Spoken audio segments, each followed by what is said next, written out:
Hello, Internet. It's I'm Malik Aaron Aaron. We're back here with another review. And this movie is another horror movie remake. So, of the countless remakes out there, Friday the 13th, Nightmare on Elm Street, Halloween. Halloween's gonna get a new movie Halloween. So yeah, Hollywood loves to reboot everything. And this is no exception. We are doing My Bloody Valentine. You're probably wondering, Malik, it's July. Why are we reviewing a movie called My Bloody Valentine in July? That makes no sense. Look, this is random. I've said this countless times, but this whole thing is random. Wherever I pick a movie, it's random. I can't help that I picked this. Okay? Well, whatever. So, you got this. I mean, we have Freddy, Jason, Michael, but now we have Harry, which doesn't sound very intimidating, does it? No, it doesn't.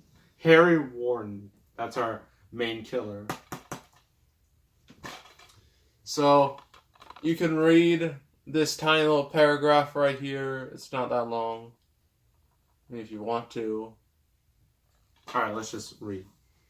The town of Harmony. How ironic that the town's name is Harmony and they're all about to get murdered by this one dude. If that doesn't scream harmony, I don't know what does. Would like to forget its horrific past. 10 years ago, after a tragic mining accident, Harry Warden awoke from his coma on Valentine's Day and brutally murdered 22 people with a pickaxe before being killed himself. Well, isn't that fun? Now, after years of peace, there's a killer on the loose, again wearing a miner's mask and brandishing a pickaxe. Has Harry Warden returned from the dead? And also, if you didn't know, this movie was in 3D. Even in 2D, it still shows the 3D effects, and my goodness, they are so corny. And this movie's not even 10 years old. It's like, it came out in 2009, early 2009. And it was like when 3D was making a big comeback in movies, and now it's just dead again. Ugh. But yeah. They went all the way with the 3D. I mean, you had like guts going out of the screen, like a pickaxe going through your eye. I mean, it would probably look a lot cooler in a movie theater than it does at home. I know that much. So, ooh. So yes, we have our main killer, Harry Warden. So yeah, he was in a mining accident. He was in a coma for like a year. They woke up on Valentine's Day, and it was just like, you know what? I'm gonna start killing everyone in my path. But then we cut to like a bunch of teenagers who are hanging around a mining area, because if there's any place teenagers would love to hang out, it's the mining area. Clearly.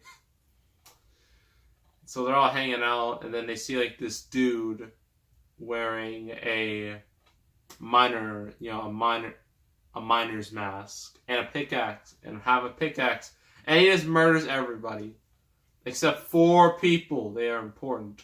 4 teenagers. They survived, and everybody thought, oh, Harry Warden's now dead. But then 10 years later, well, some dude who looks like Harry Warden is going around killing people. And there's one particular scene that's extremely inappropriate, and, well, for obvious reasons, if you're under the age of 13, actually under the age of 15, skip this part. I'll tell you when to play again. But, there's a sex scene, because there's always a sex scene in these type of movies. And the woman in the sex scene, she's completely just butt naked, just everything's out. I'm sorry, but that's how it is. Everything's out. And then it turns out that the guy, she had sex with, he recorded the whole thing, and she just goes outside, and she just has no clothing. And I'm just like, this is the dumbest thing I've ever seen.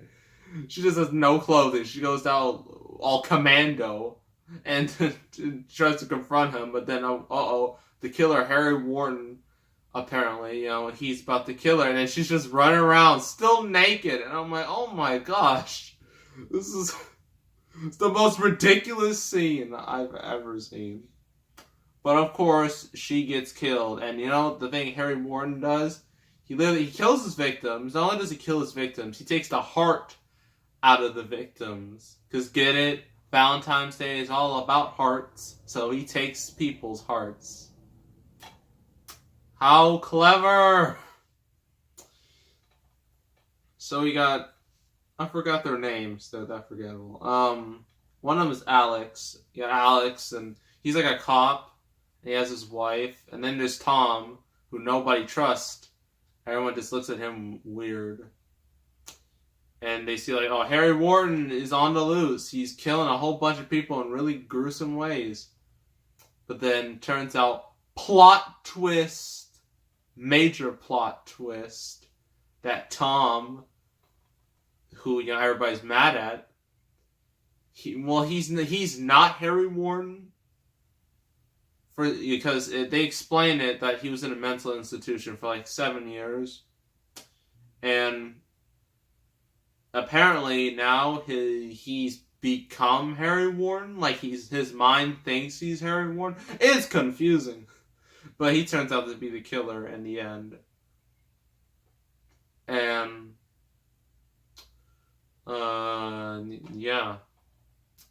And then a whole bunch of stuff happens, and then of course Tom, he disguises himself as one of the workers. Like, he killed one of the workers and disguised himself as him. That way no one would detect the thing. Then there's a post-credit scene. Doesn't show much, but just like a dude, presumably Tom, wearing the whole miner's mask and pickaxe. And he just slices at the camera because 3D. And that's how it ends. So, pros and cons. Pros. The 3D effects. Oh, they are so corny and campy that I can't help but laugh at it. It's just, they're so ridiculous looking too, just the way it happens, and you're just like, really? And then like the whole scene, just with the naked woman, is just the most ridiculous thing I've ever seen in any horror movie, and it just made me laugh, honestly. Yeah, a lot of the kills were pretty cool, pretty creative, pretty gory, like they should be. This is a horror movie. It's a slasher flick after all. The characters in a horror movie don't matter. What matters is the kills and the gore.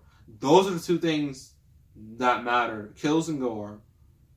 Characters are they're not even secondary. They're like the third most important thing. They're okay-ish. The performances were fine, but you just don't care about any of them, except for Tom, which I already explained the twist.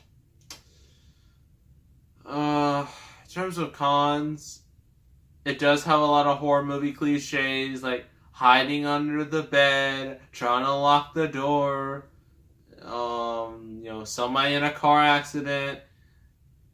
Lots of horror movie cliches, which is to be expected for this type of flick. Overall, this movie is dumb. It's so ridiculous at times that it almost becomes a comedy. But yeah, it's a fun horror movie. I'm not gonna lie, it's pretty fun. And I'm gonna give it. Now, this isn't because it's good. This is purely entertainment. But for entertainment's sake, I'm giving it 8 out of 10. If you like dumb horror movies or slasher flicks that don't have a lot of character development and just have a bunch of blood and gore and just good old-fashioned killing, you will love this movie. So yeah, this movie's high quality. Ooh. That's My Bloody Valentine. Next review is a movie so bad, A movie I hate so much. Even more than Battleship. And actually it's from Universal as well. It was the worst movie I saw in 2015. It was worse than Fantastic, worse than Hitman Agent 47, worse than Jupiter Ascending, worse than Last Witch Hunter, worse than The Road Chip, worse than all of them. It's worse than all of them, in my opinion. It is Seventh Son, and I cannot wait to tear that movie to shreds because that movie is an abomination. And that'll be for that's the next review. So stay tuned for that because you're not going to want to miss it. So make sure to subscribe, like this video, leave a comment, and I will see you all next time. And I am out.